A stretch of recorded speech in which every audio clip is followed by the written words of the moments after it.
मान लिया जाए मार्च में मान के हम लोग चले, क्योंकि जो फाइनल तैयारी चल रही है हर घंटे को लेकर। देखिए, मैं आप लोगों को ना एयरपोर्ट के बारे में एक बहुत ही अच्छी खुशखबरी दे रहा हूँ। डोमेस्टिक एयरपोर्ट हमारा बन के तैयार है। जो अंतर्राष्ट्रीय एयरपोर्ट बनने की जो बात आई थी, और उसके लिए जो हमारे किसान भाई हैं उनका विरोध था, क्योंकि सच में जो अंतर्राष्ट्रीय एयरपोर्ट बनाए जाने पर वो जिन लोगों का घर था वो सब उसमें आ रहा था। तो हमने पूजनीय महाराज जी से ये निवेदन किया कि किसानों को बहुत नुकसान हो रहा है, अंतर्राष्ट्रीय एयरपोर्ट को अभी रोक दिया जाए। हम लोग आगे चल के खाली ज़मीन ढूंढेंगे, जहां मिलेगी वहां बनाएंगे, और अभी डोमेस्टिक एयरपोर्ट को ही चालू किया जाए।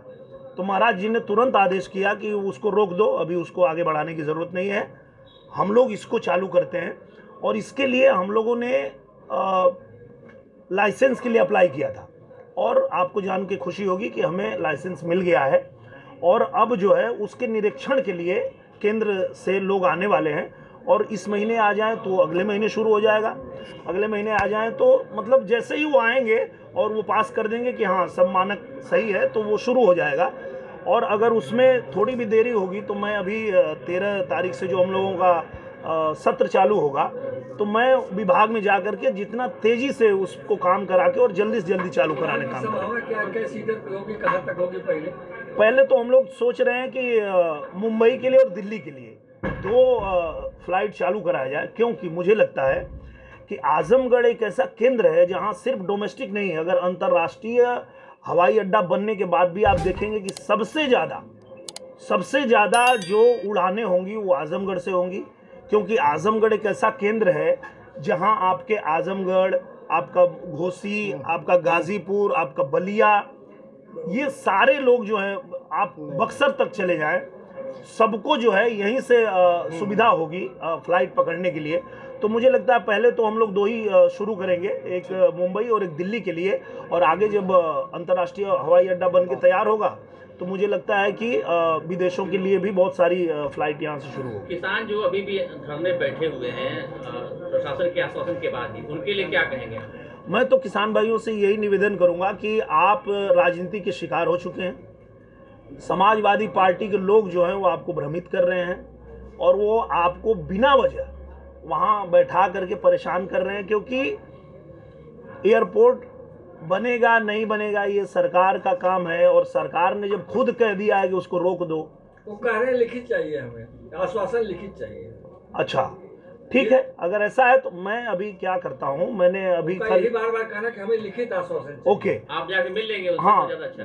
मैं ये सोच रहा था, कल ही हमारी बात हो रही थी कि अभी एक और मामला आया है यहाँ पे आजमगढ़ में ही। अच्छी पहल होगी अगर वो लिखित आश्वासन, मैं दोनों को लेके जाऊँ, वही मैं बता रहा हूँ।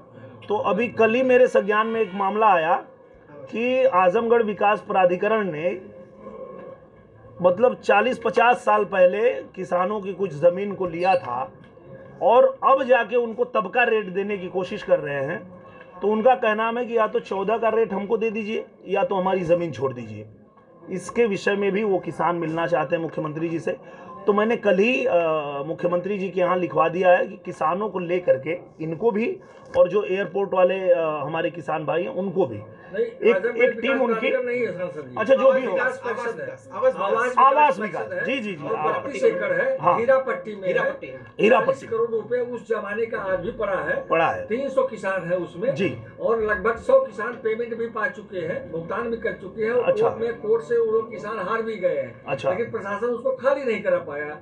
और आवास विकास का वो पैसा आज भी, तब गोरखपुर कमिश्नरी थी, गोरखपुर में पैसा पड़ा भाई, आज 40 करोड़ रुपए उस जमाने का शेष किसान भुगतान नहीं ले, कोर्ट से गए, कोर्ट से हार भी गए हैं। लेकिन स्थिति 104 डीएम साहब ने जांच के आदेश दिए, जांच रिपोर्ट अभी तक आए नहीं, करोड़ों रुपया सरकार ने दिया और भ्रष्टाचार की भेंट चढ़ गया, अभी तक किसी पे कोई कार्रवाई नहीं। तो कार्रवाई तो होगी, इसलिए होगी, देखिए कोई भी हो, चाहे वो कोई अधिकारी हो, चाहे कोई ठेकेदार हो, क्योंकि हम लोग अपना काम धाम छोड़ के, हम अपना व्यवसाय छोड़ के यहाँ आजमगढ़ में इसलिए बार बार आते हैं, या लखनऊ दौड़ते हैं या दिल्ली दौड़ते हैं कि हमारे आजमगढ़ की जनता को वो सारी सुख सुविधा मिले जिसका वो हकदार है।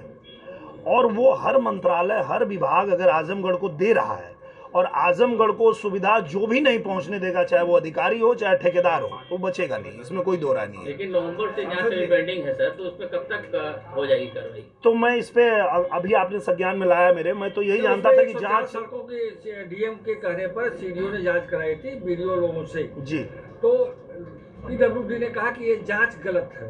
अच्छा। जो हमारे मानक जो होना चाहिए, हमने पैचिंग कराई है, सब कुछ कराई, तो डीएम ने 3 अतिरिक्त स्टाफ मजिस्ट्रेट को और ग्रामीण अभियंत्रण के एक्सचेंज को दी है जी। जमाना हो गया, अब इसकी रिपोर्ट नहीं आएगी। हम मांगेंगे, उनसे रिपोर्ट मांगेंगे, और अगर वो रिपोर्ट नहीं देंगे तो हम उन पे भी जांच बैठवाएंगे। और बहुत से ऐसे सड़कें जो पास हैं जी, पैसा उनका रिलीज हो गया है, लेकिन काम अभी शुरू नहीं। शहर की सड़क की क्या स्थिति होगी? मुझे लगता है कि उसके खास तौर पे आपके हम लोगों ने क्या किया है कि आजमगढ़ में कोई भी जो भी सड़कें बननी थी सब हमने लिख के दिया विभाग को, और विभाग से पास भी हुआ है। अगर टेंडर की प्रक्रिया में फंसा होगा या कहीं भी रुका होगा तो उसको हम लोग आगे बढ़वाएंगे, और जल्दी से जल्दी, मुझे लगता है ये जो मार्च के बाद वाला समय है, इसी समय में तेजी से कार्य होता है। ये सब आप लोग भी जानते हैं। शहर की सड़कें गड्ढा मुक्त हो जाएगी, सांसद बनेंगे।